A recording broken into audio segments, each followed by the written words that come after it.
Welcome to the Marshall Pruett Podcast, presented by Cooper Tires. My guest this episode is Jackie Heinricher, one of IMSA's newest entrants, also one of its newest drivers in the WeatherTech Sports Car Championship. Jackie, along with the Meyer-Shank team, announced at Petit Le Mans that they will be entering a full-season Acura NSX GT3 effort next season. Catherine Legge will be her co-driver.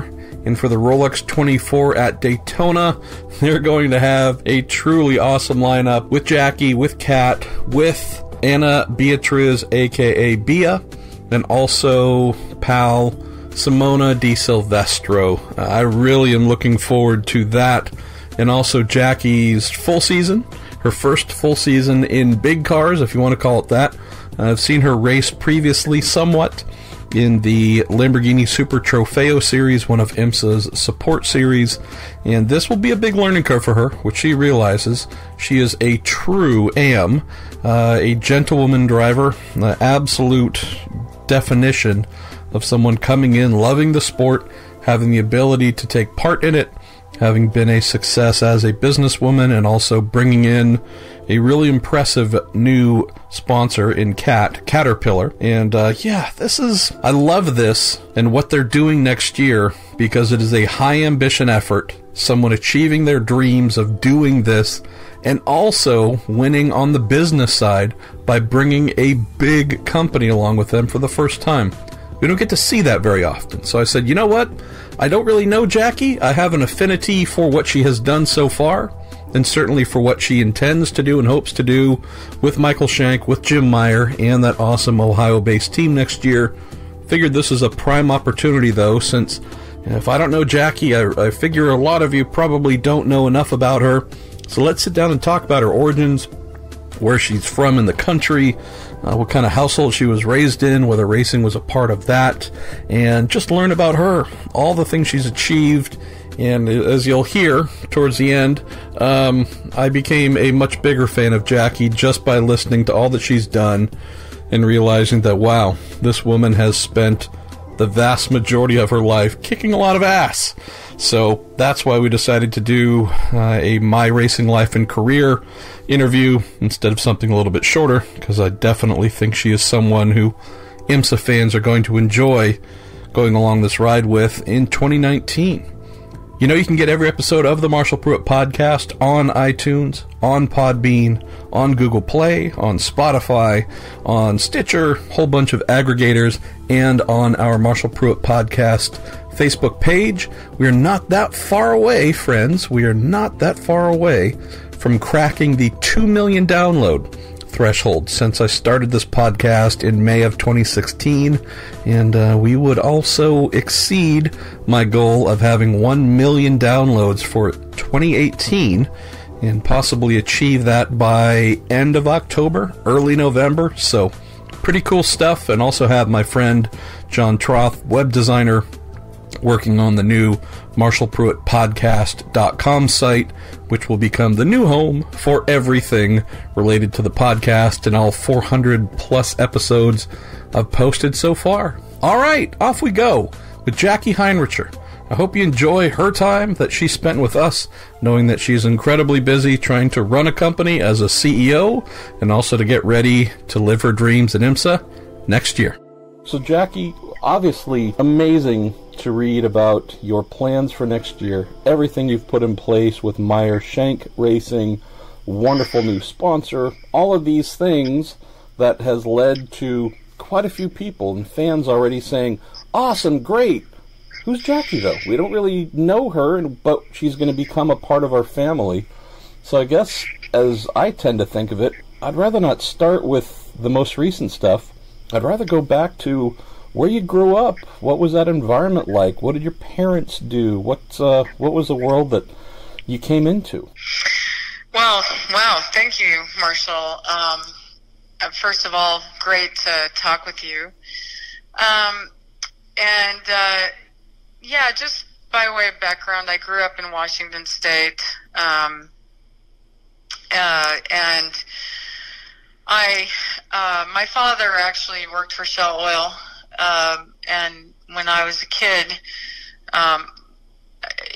we were in California for a period of time with his position with Shell, and then moved back to our home state of Washington. And I had a, regular childhood.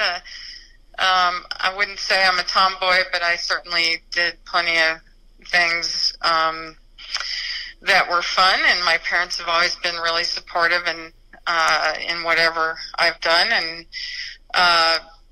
when I was young, my father had a fascination with bamboo and always had it in our garden, and I guess that's something that I played in when I was young. And by the time I was age 12, I had a vision to work with bamboo, and fast forward, I ended up going to graduate school for science. I'm a scientist. Oh, wow. And was there a specific area within science or multiple disciplines that appealed to you? My early foray into science really was with fisheries. And I had a fellowship to study fisheries at a university, Tennessee Tech in Cookeville, Tennessee. My first job out of graduate school was running the reservoir fishery program in Tennessee. Wow. And really amazing job, and I think, probably one of the first women to work with a program like that. And not long after that, I moved. I did my position there, and then chose to move back to Washington State and establish my company. So, was motor racing, the automotive world, at all something?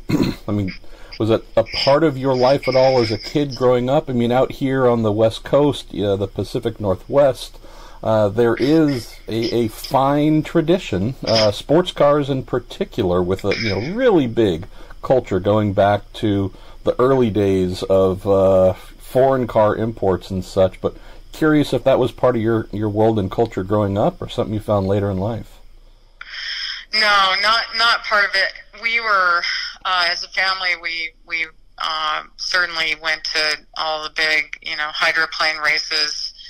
I had my own mini bike that I rode around. Oh, cool. And my father and brother had some cool cars, but I was not raised in a family that did anything in racing. I came to racing late in my life. So of the couple of things that I've come to appreciate about you already, Jackie, it's that we look at STEM today as being a big, call it new or modern concept, and it's something where we're trying to get boys and girls, young men, young women, just trying to make that world of STEM an ingrained part of culture. And it's just cool to think that while that's a modern construct, you were a few decades ahead of the curve here, it sounds like, because you were going down that trail on your own long before there were STEM initiatives. Was that also just a natural fit for you? Because I love the sound of just the diversity in education and goals from the outset. Yeah, I don't exactly know where my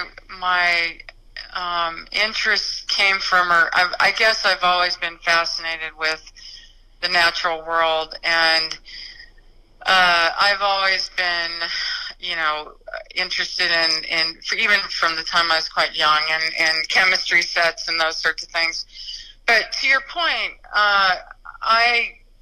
having a vision to do something with science from such a young age, and then growing up and pursuing that, to the point of having a company, a biotechnology company, I reflect back that I didn't really have many women role models, either as CEOs running a science company, founder, CEO, or as just a scientist. And so,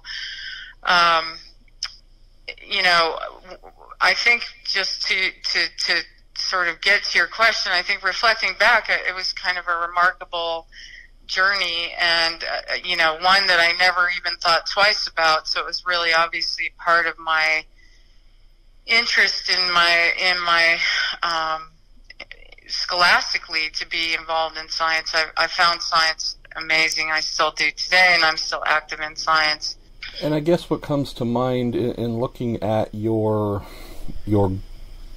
personal fit, that thing inside you that drove you in this direction, it wasn't lost on me that last weekend at Petit Le Mans, as the life of Don Panos was being celebrated, founder of the American Le Mans Series, creator of Petit Le Mans, someone whose success in life was found in the biotech world, in the pharmaceutical world.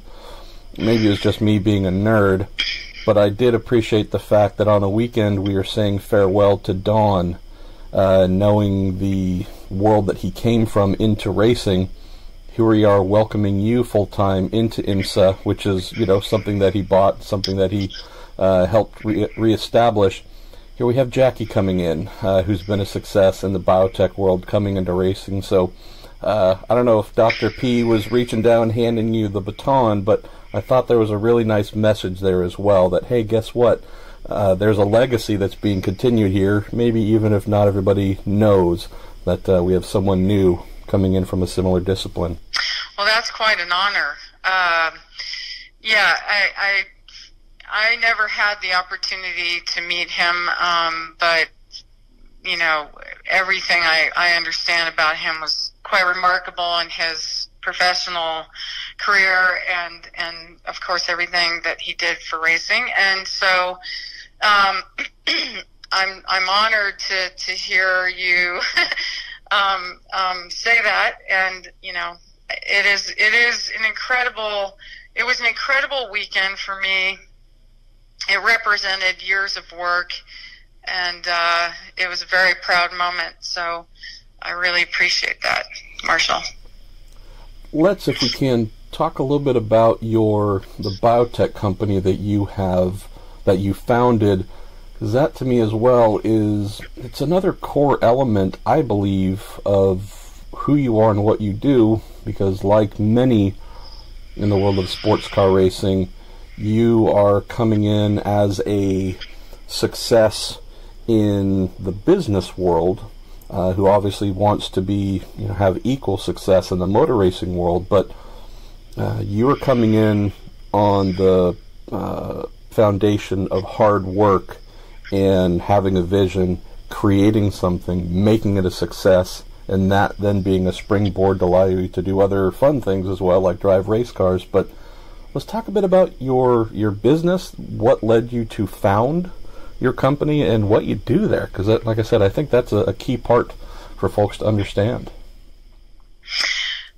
Yeah, I mentioned it earlier in this conversation. I had a vision around utilizing bamboo as an alternative natural resource. I had the idea when I was quite young, and once I was out of school and completing my first job in the workforce, I was determined to establish my company, and I did. I basically, in Washington State, started my company in my garage and grew it to a significant sized company with several hundred employees.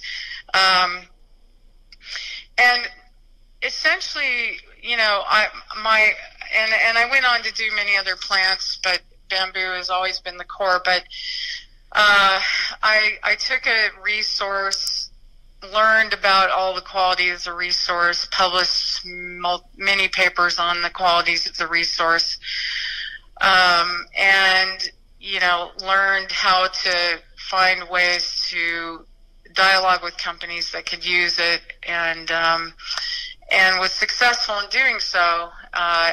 So bamboo is a very good replacement for things like tissue and paper towels and things that might otherwise be using 100-year-old trees. This is a very fast-growing resource, and so I've managed to find success in a niche that was ahead of its time, and even today, Marshall, it's getting even more attention as we face the challenges that we're facing with our planet.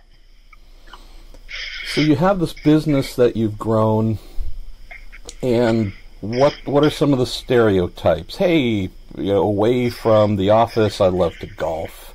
I fly planes. There are some fairly traditional things that you will find folks like to do to wind down. I love the fact that you said, no, I want to wind up, actually. I want to go really, really fast. Where did that passion start to form, Jackie? Because I ask because if I'm thinking of bamboo, I'm thinking, at least, again, stereotype of peace, tranquility. That doesn't necessarily, mindset-wise, lead me straight into a screaming Lamborghini V10 Super Trofeo car or something like that you've driven. Where did this passion for cars and racing start to come in?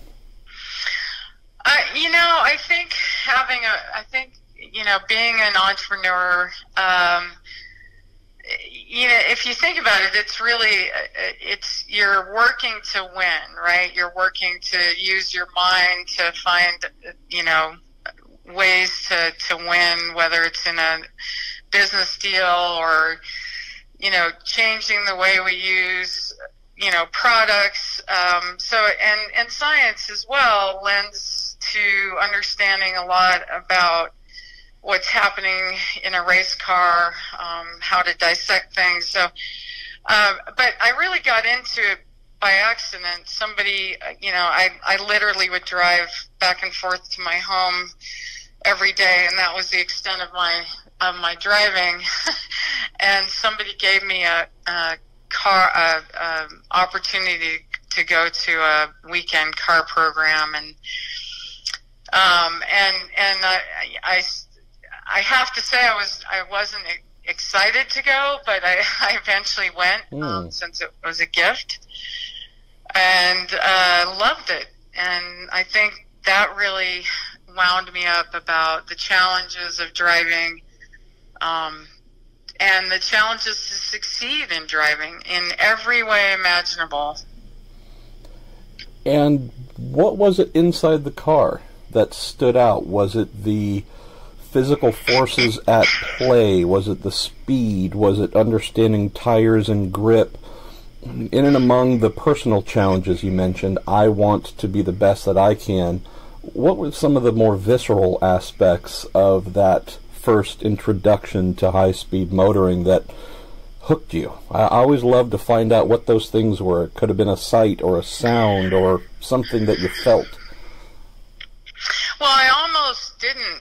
I almost didn't get in a race car because really the first time I went, I was invited to Sonoma to get into a Ferrari Challenge car.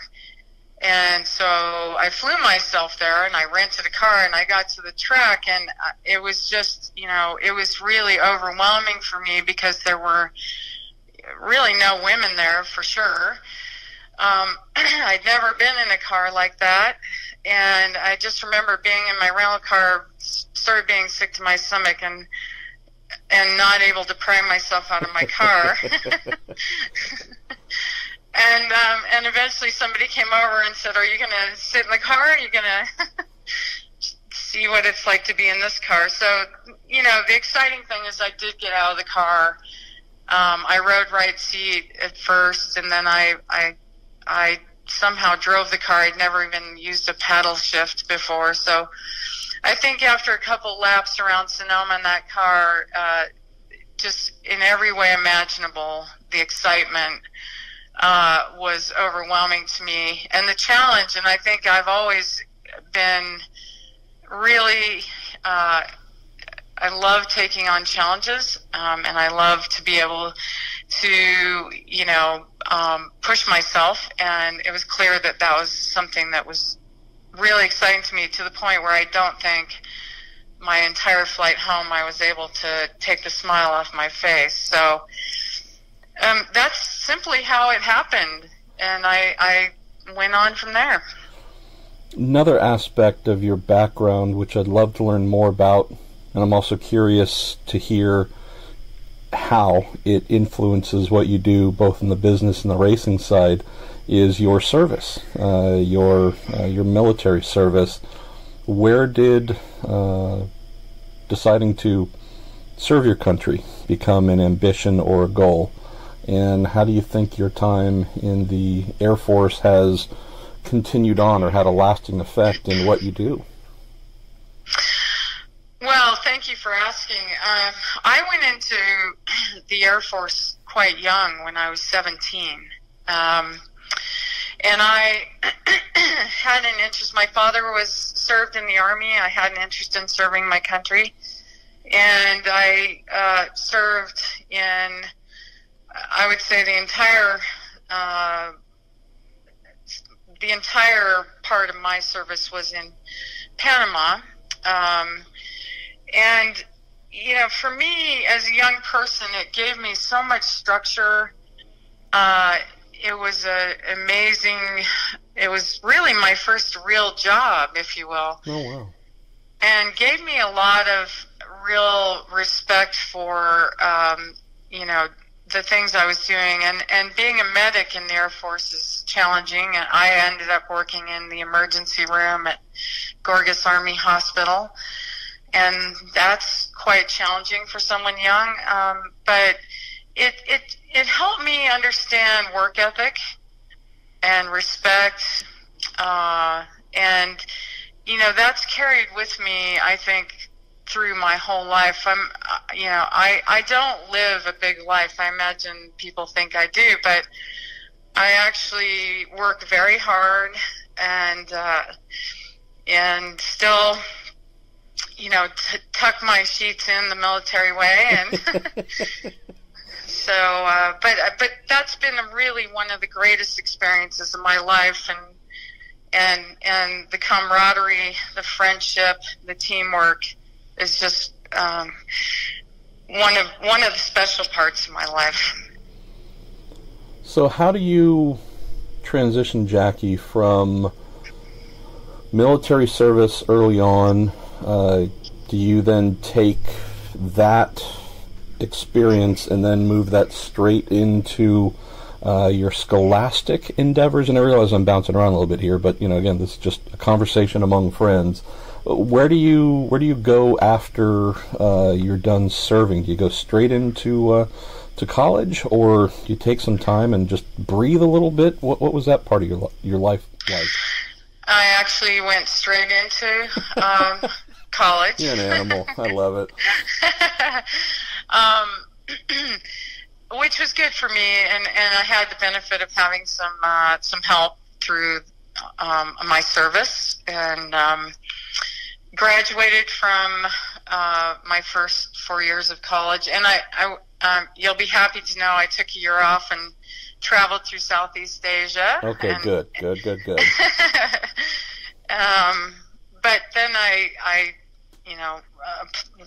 applied for graduate school and was able to get a fellowship.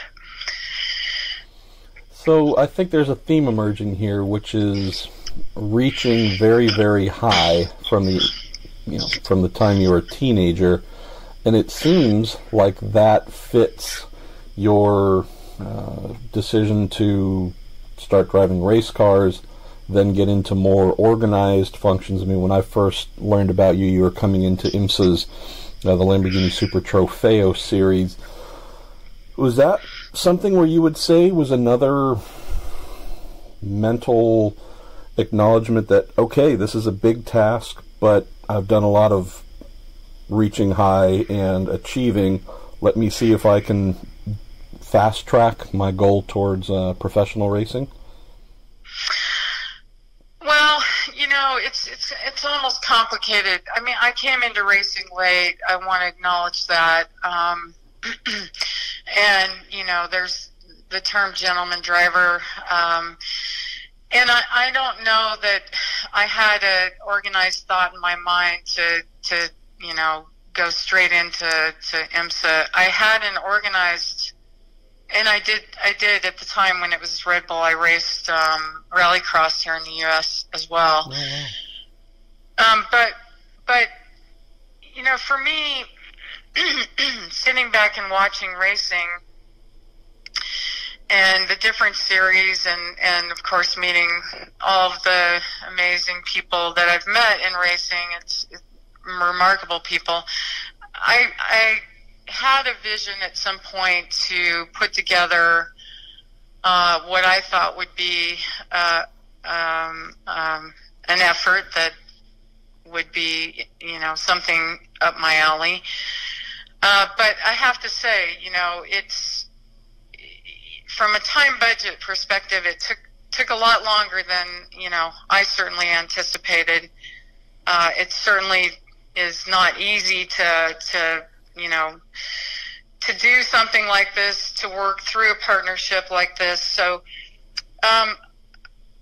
I don't know that I really thought it out as well as you're pointing out, but I think go with it. Just tell folks. Oh yeah, it was a master plan. I came over 20 years ago.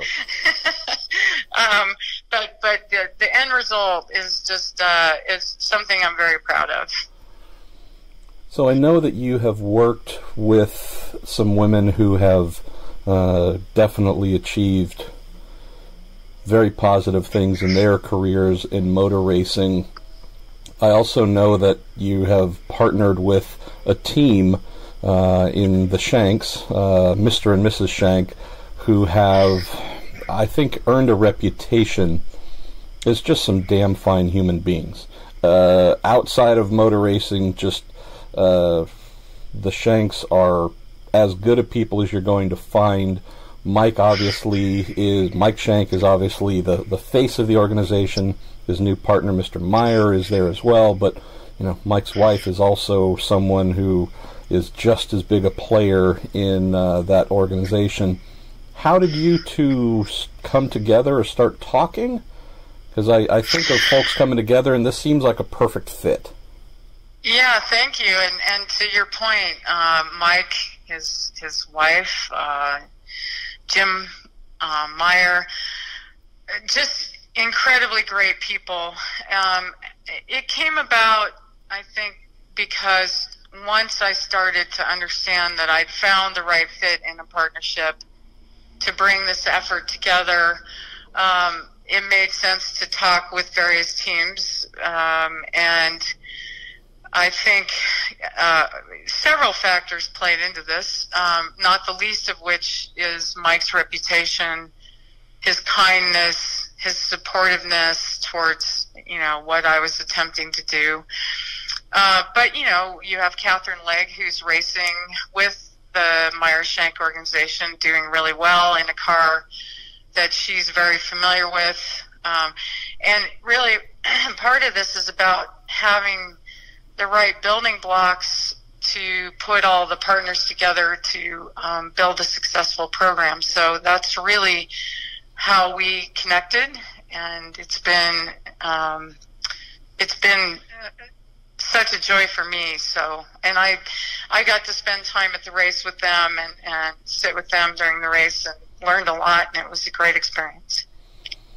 So, outside of the ambition to put together a team of your own, you also obviously needed to find corporate support to make that possible.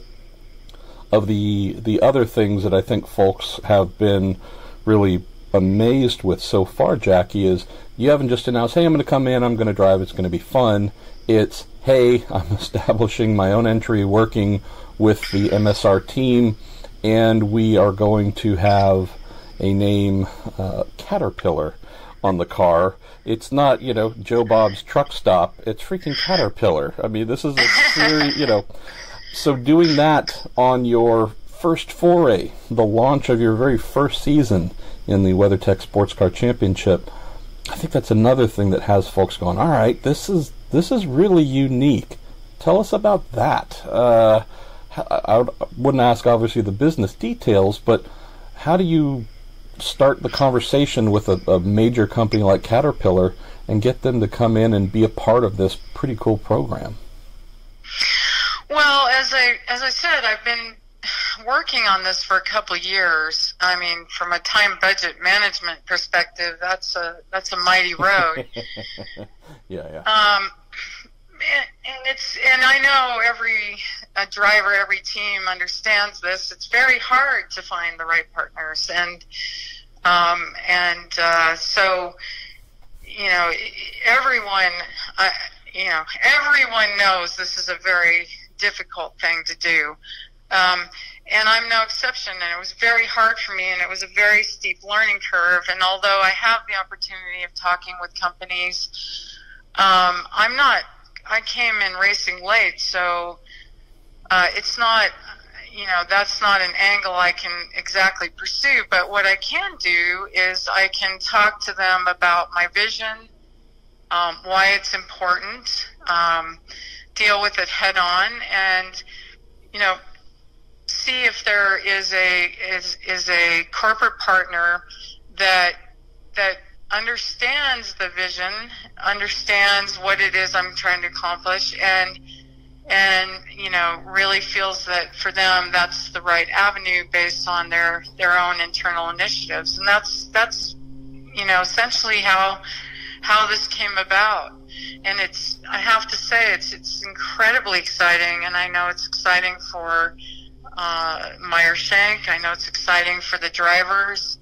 I like to feel like I lent my time and expertise to bringing together something that, is often just very hard to do for the athletes in these series. So. And with that said, looking at how you're going to kick off this program in January at Daytona, you have 4 women who are going to be representing the team. You're also working full season with Catherine Legg, which I think is going to be awesome. Tell me a little bit about reaching out and connecting with Simona Di Silvestro, for example, or Bia, and making this, I think, what I wouldn't be hesitant in saying, I think you might already have the most popular lineup for the Rolex 24, and we haven't even turned a lap of practice yet. Yeah. Well, suffice to say, I'm probably the one that has the biggest climb here. But I have, to your point, I have 3 amazing people to work together with, including an incredible team and a supportive team. I connected with Bia a couple years ago, and really only my vision was always actually to work with Catherine, Anna Beatrice, and Simona, but I really had to get farther down the line in the partnership. Otherwise, there's really nothing to talk about. So once I knew that had come together, it really came down to working with Catherine to reach out, determine everybody's schedule and interests, and the great news is that everybody was in, basically, and that to me was really the sort of the big part of my vision, was to bring all these parts and pieces together.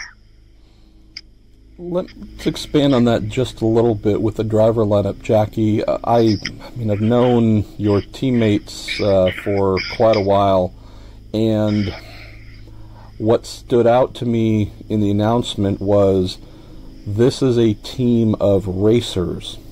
My gender aside, or almost gender being something that I think most people should not really take into account much, because if we look at Kat, badass race car driver. We look at Simona as hardcore, tough, and awesome as you're going to find. Same thing with Bia.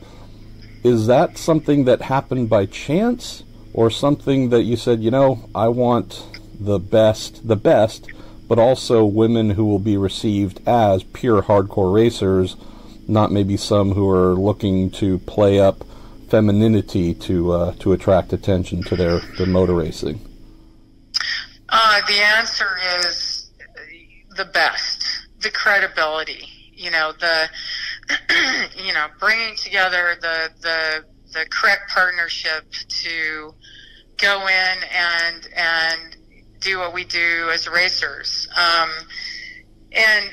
So for myself, if I separate myself momentarily from the team, from a partnership perspective, I'm a scientist, and also racing with not nearly the same experience as the other three women. But from the perspective of this partnership, there is a lot to do too with being a role model scientist for a company that works with engineers and is engaging a lot of new interests within the company.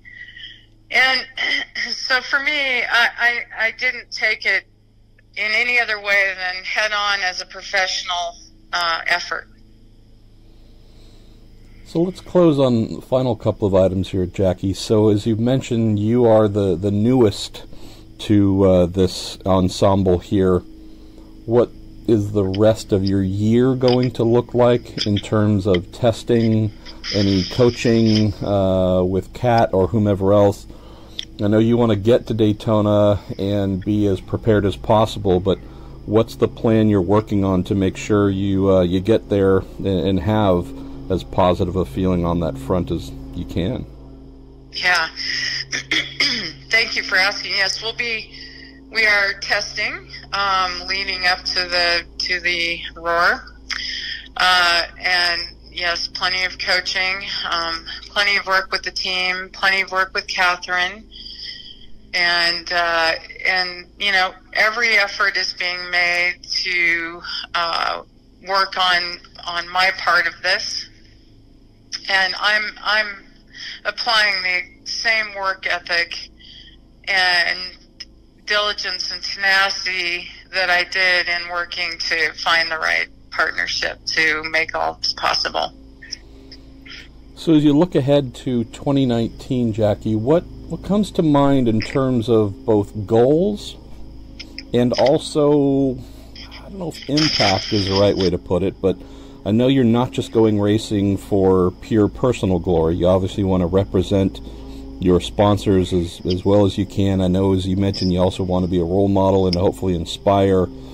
You're going to try and roll all these things into some sort of, come out, meet the team, STEM type functions. Just curious, what are you hoping to achieve as a race car driver and team owner, but also maybe to have a wider impact as well in year one? Yeah, one of the things that we would love to do, and we're discussing at the moment, is we would love to bring in engineer interns into the team. There will be, several things that we'll do trackside with our partnership in terms of some of the activation we're going to be involved in. But I think it's really great for people to be able to see, that you can do, you can work on many things, and, if you put the time in and the effort in, you can succeed. And I know that sounds a bit cliche, but, at the end of the day, it is really a great thing to be able to watch. Certainly, as I said, I've got a lot here. I've got to really figure out how to do this, so I think that's part of the excitement of the story. Is it's the equivalent of almost climbing Mount Everest on the driving side. So, to me, I think all of it's going to be engaging. I think the four women involved here have all accomplished amazing things in their lives. The team owners are amazing and accomplished. Everybody involved in the team. So, from my perspective, there's just a lot to look to and appreciate. So we're talking about a scientist a military medic, a highly educated, multiple degree wielding, business founding, biotech pioneering race car driver. That sounds about right. And new sports car team owner and co-driver. I like what you're doing here, Jackie. This is going to be a fun ride, I think. Well, when you put it that way, absolutely, yeah. Yeah, I'm very excited. I think this is really great for the team. I think it's great for everybody in the IMSA organization, all the athletes. I think bringing attention to the sport in any way imaginable is important. So, it's really, for me, it's been an incredible accomplishment, I have to say, but I'm incredibly grateful to a partner that identifies with the vision and has committed so by their support. Well, can't wait for 2019 to get here, Jackie. Can't wait for this team to hit the track and for you to start this journey. And also very, very thankful that we all get to watch, and hopefully not too long from now we'll be hearing about others who learned about IMSA racing as a result of what you are doing in your program, and we'll have more coming in, men, women, STEM, you name it. I think there's some pretty cool stuff that can happen here on and off the track. So thank you for taking some time here to let us get to know you a little bit before we even start the fun part, which is the racing. Yeah, well, thank you. And what you said all the way around, I agree. And I'm looking forward to it, and looking forward to, hopefully widening that exposure. And I really appreciate the interview today. And that was Jackie Heinricher. I really think her journey coming in is going to be a lot like that of John Bennett, owner of Core Auto Sport. And if you recall, when he did enter the American Le Mans Series back in the day, jumping into that PC class, he was a serious liability when it was his turn to drive the car. It's not because he was a bad person. It's not because he lacked talent. It's just that he was at the very, very early stages of transitioning into a pretty serious thing like professional sports car racing. Took a few years. We're at a place now where John, again, might not be a bullet among bullets in the IMSA prototype class, but he can certainly hold his head high whenever he's in the car. It's taken years, though. It's taken a lot of effort, taken a lot of training, and I think we're going to see a similar arc for Jackie, knowing that she's going to have Catherine Legg as a coach, as a teammate, as a mentor. She's going to be in great hands. But she also admittedly knows that she's coming in at the deepest of deep ends. Also, looking at what IMSA's GT Daytona category has become, it is meant to be a Pro-Am class. Boy, even the AMs. Most of the AMs look like or feel like pros. Or we're not taking Patrick Long down, Brian Sellers down, but definitely she's going to be in for a tough year, if not 2 years, 3 years. Hopefully this is a multi-year thing. She's in for a tough ride, but it's also kind of cool. Not everybody comes in at the same place, and so I'm hoping you all will get to ride along with her and follow along and see what her journey is like and support her throughout it, because what she wants to do here is very important. It means a lot to the series. A new person coming in, bringing a valuable sponsor, also helping to stoke business for one of sports car racing's long-term entrants like Michael Shank. Everything here is a positive. So really glad that Jackie spent some time, and hope that you enjoyed our conversation. All right, I'm Marshall Pruett. This is the Marshall Pruett Podcast, presented by Cooper Tires. Thank you for listening.